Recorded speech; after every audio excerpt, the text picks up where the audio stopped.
Some people consider 3 a.m. to be the spirit's time to communicate with us. Others think that it's a devil's mark. Some even think that when you wake up at this time, someone is watching you. But if someone were to be watching you, how would they watch if if there's no windows or doors in the room you were in? There are many superstitions for what 3 a.m. could be. I'm going to tell you the real meaning of this worldwide time myth. While you sleep soundly, while you dream, you are unaware of your surroundings, unaware of what could be lurking in the closet under your bed, beside you in your covers. Your eyes fluttered open and you check the time on either your watch, cell phone, alarm clock, or simply whatever you have lying around that has the time displayed on it. But knowing the time doesn't really matter, right? You rub your eyes in a blink a few times, just into the darkness of your room. You hear the sounds of floorboards creaking, the sound of pitter-patter amongst the ground. I'm sure it's just a mouse.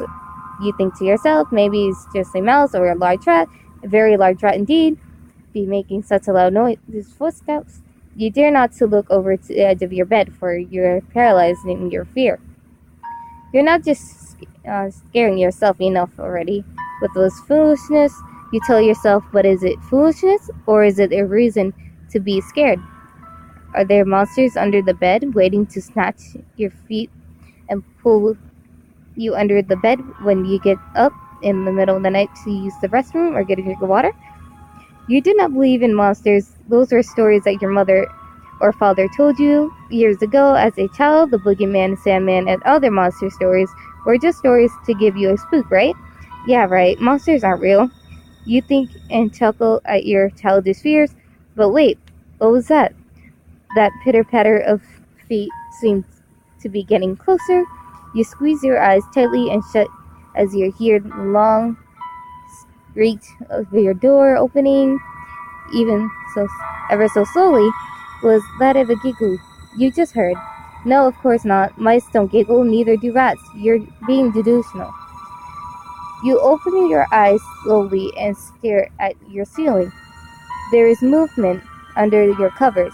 The covers that you stay under to provide warmth and comfort is moving towards you slowly in a crooked fashion. It looks like if it's slipping beneath the blankets. You are frozen in terror, afraid to move or else you might give away your location.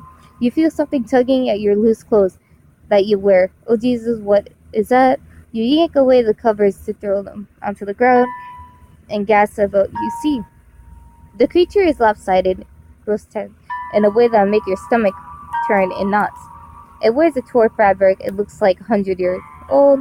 It tilts its head to the right and gives you a crooked smile. Its dark eyes without pupils stare at you unblinkingly.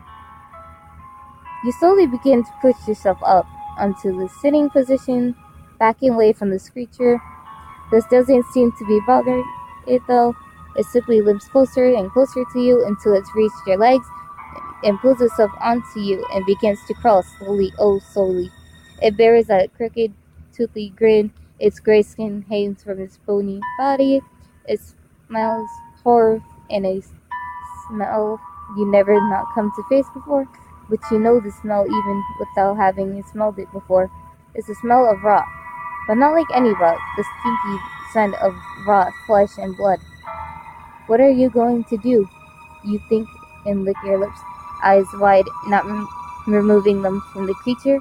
Is still inching its way up your body, coming closer and closer to your face with each limping step. You take in a deep breath through your nose and then release a scream so loud that you think you've popped your own eardrums. The creature suddenly jerks its head towards the door and lets out a murderous cry. It quickly limps to the edge of the bed and jumps, landing onto the floor with a thump. It rushes out the door and disappears into the hallway of the dark of the hallway. You see, 3 a.m. in the morning is when the little things come out to play. When the little things decide it's your lucky day, when the little things show themselves, but don't let this deceive you. The first time you see them is almost certainly the last.